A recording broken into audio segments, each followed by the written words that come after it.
আজকের এই অনুষ্ঠান থেকে মাননীয় মুখ্য সচিব মহোদয় 4টি টোল ফ্রি নাম্বার ঘোষণা করেছেন। যেই নাম্বারগুলি একটি হলো 1800 3450166, 1800 3450167, 1800 3450168, 1800 3450169। গোটা রাজ্য জুড়ে বিগত সরকারের সময়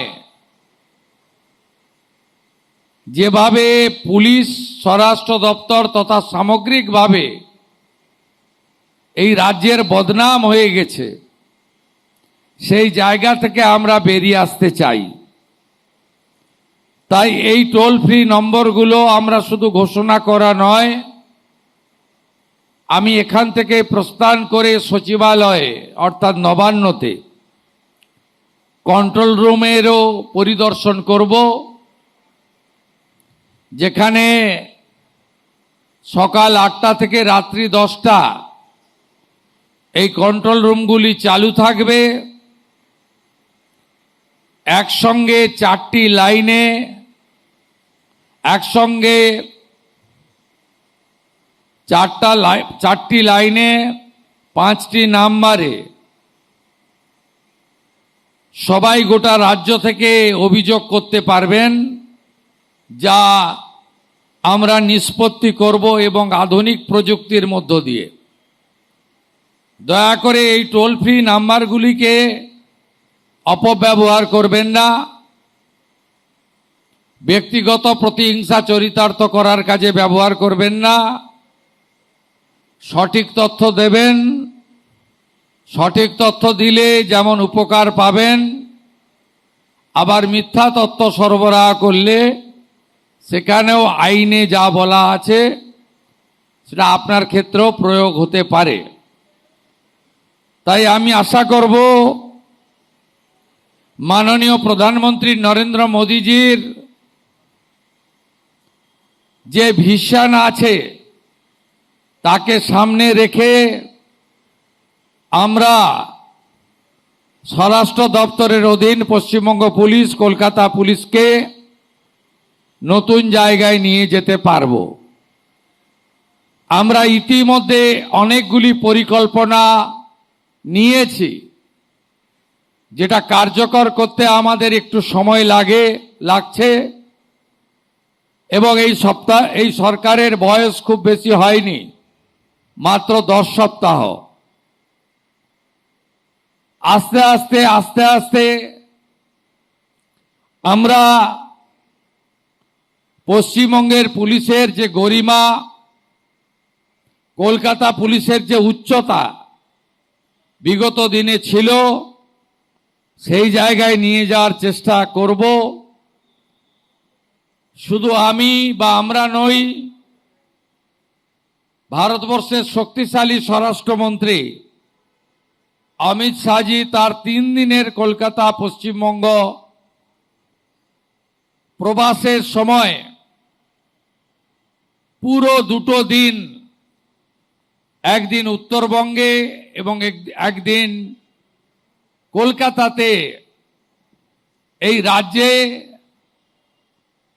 পুলিশ এবং পুলিশের বিভিন্ন বিভাগকে আরো কি করে গতিশীল করা যায়, আধুনিক করা যায়, তার প্রত্যেকটা বিন্দু নিয়ে আলোচনা এবং সিদ্ধান্ত নিয়েছেন।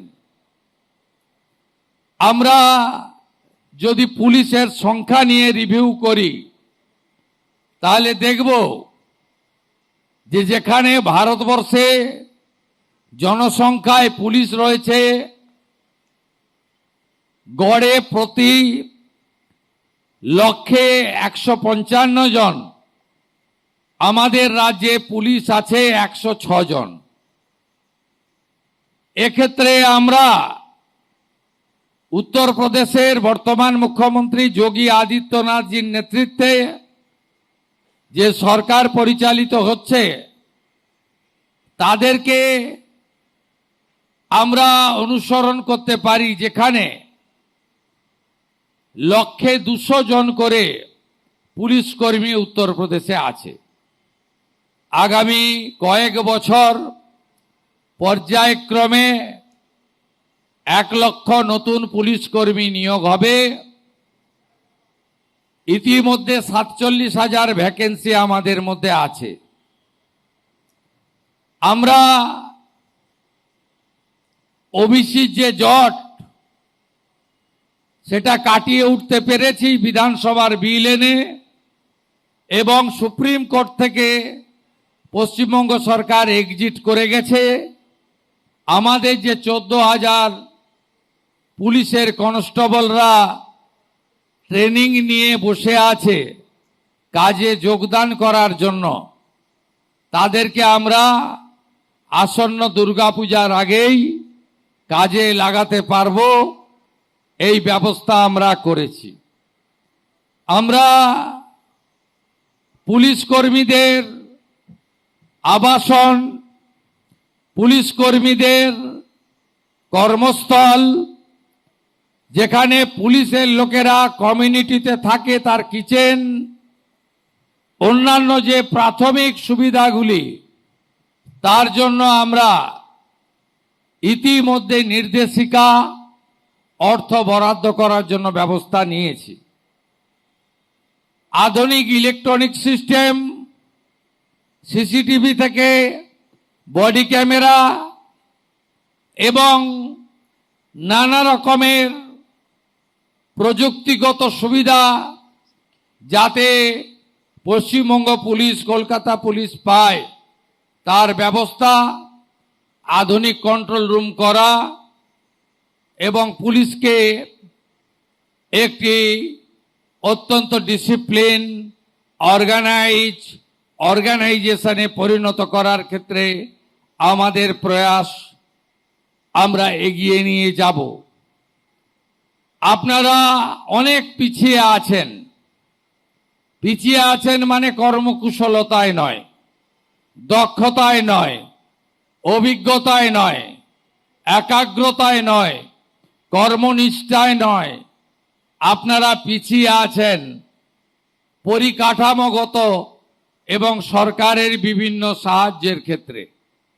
আমি মাননীয় ডিজিপি সাহেবকে বলেছিলাম, আপনাদের গাড়িগুলোর ইন্স্যুরেন্স থাকে না, অ্যাক্সিডেন্ট হলে পথচারী হোক, পুলিশ কর্মী হোক, কোনো ইন্স্যুরেন্স বেনিফিট পায় না। তিনি বললেন যে স্যার মিনিমাম 1 বছর লাগবে। সব গাড়িরই একই অবস্থা, সব 15 বছর পেরিয়ে গেছে। তা আমরা ধীরে ধীরে 4,000 পুলিশের গাড়ি আছে, আমরা পর্যায়ক্রমে পরিবর্তন করব এবং আধুনিক যানবাহনের ব্যবস্থা করব। পুলিশের দক্ষতা আরো বাড়ানোর জন্য গুজরাটের রক্সা ইউনিভার্সিটির সঙ্গে এগ্রিমেন্ট, ওখানে টিম পাঠানো। এরপরে মাননীয় কেন্দ্রীয় স্বরাষ্ট্রমন্ত্রীর বিশেষ উৎসাহে আমাদের আসামের তেজগাঁওয়ে বিএসএফ এর যে পুলিশ ট্রেনিং ইনস্টিটিউট রয়েছে সেখানেও আমরা ফেজ ওয়াইজ পাঠাবো আপনাদের নতুন নতুন ইনোভেটিভ আইডিয়া এবং ইত্যাদি জানার জন্য। আমাদের ভিডিও ভালো লাগলে লাইক এবং শেয়ার করুন, কমেন্ট সেকশনে গিয়ে জানান আপনাদের মতামত।